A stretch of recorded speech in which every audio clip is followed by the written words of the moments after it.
Channel of Vadodara. જબો ગામની CN બક્ષી વિદ્યાલયના પટાંગણમાં 78માં સ્વતંત્રતા પર્વની દબદભાભેર ઉજવણી કરવામાં આવી। આ ધ્વજવંદન વિધિનો કાર્યક્રમ કેળવણી મંડળના યુવા સહમંત્રી વૈષ્ણવ સમાજના મહિલા આગેવાન શિલ્પાબેન શાહના વરદ હસ્તે કરવામાં આવ્યો।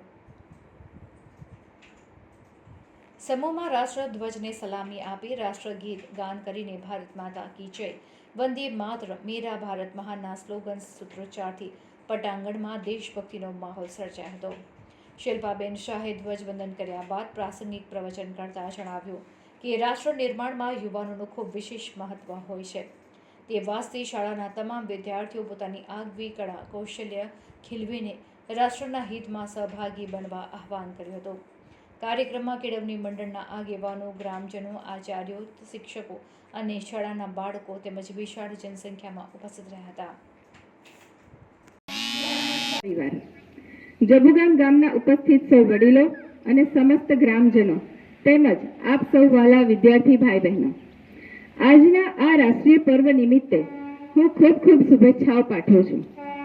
15મી ઓગસ્ટ આપનો સ્વતંત્ર દિવસ સેંકડો વર્ષોની અંગ્રેજોની ગુલામીમાંથી મુક્ત થવાનો પવિત્ર તહેવાર તથા સ્વતંત્રતા અપાવનાર સ્વતંત્ર વીરો અને ક્રાંતિકારીઓને અંજલિ આપવાનો દિવસ। આજે આપણે સૌ શ્રી એન બક્ષી સાર્વજનિક વિદ્યાલયના પટાંગણમાં 78માં સ્વતંત્ર દિવસની ઉજવણી કરી રહ્યા છે। આ નિમિત્તે મને આપ સૌની ઉપસ્થિતિમાં આજનો ધ્વજવંદન કરવાનો સોનેરી અવસર પ્રાપ્ત થયો છે। હું ખૂબ જ ગર્વ અનુભવું છું અને તે બદલ અહીં ઉપસ્થિત સર્વેનો હું ખૂબ ખૂબ આભાર માનું છું। આજના આ ગૌરવશાળી દિવસે વીર ભગતસિંહ, ચંદ્રશેખર આઝાદ, સુભાષચંદ્ર બોઝ, આપણા રાષ્ટ્રપિતા ગાંધીજી તથા અનેક નામી અનામી સ્વતંત્રતા સેનાનીઓને યાદ કર્યા વગર નથી રહી શકતા। આજે આપણો આઝાદ દેશ ટેકનોલોજી, એજ્યુકેશન, સ્પોર્ટ્સ, ફાઇનાન્સ અને અન્ય ઘણા ક્ષેત્રોમાં ઝડપથી વિકાસ કરી રહ્યો છે। ભારત પરમાણુ ઉર્જાથી સમૃદ્ધ દેશોમાંનો એક છે।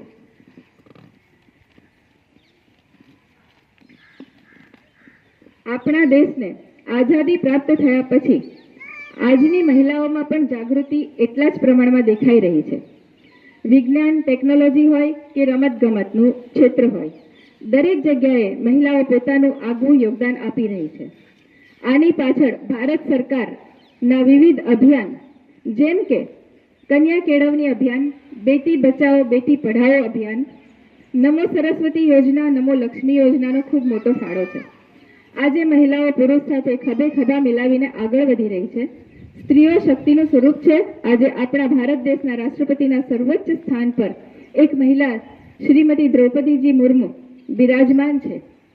હું પોતે આ શાળાની ભૂતપૂર્વ વિદ્યાર્થીની રહી ચૂકી છું અને આજે આ શાળાની સંચાલન વ્યવસ્થામાં સ્થાન પ્રાપ્ત કરીને ખૂબ જ ગર્વ અનુભવું છું।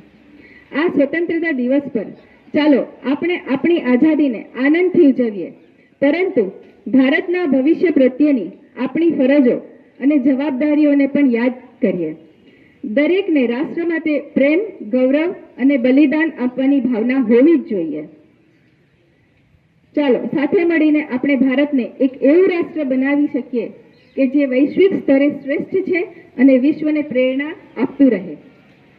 ના जियो धर्म के नाम पर, ना मरो धर्म के नाम पर, इंसानियत ही है धर्म वतन का, बस जियो वतन के नाम पर। जय हिंद, जय भारत।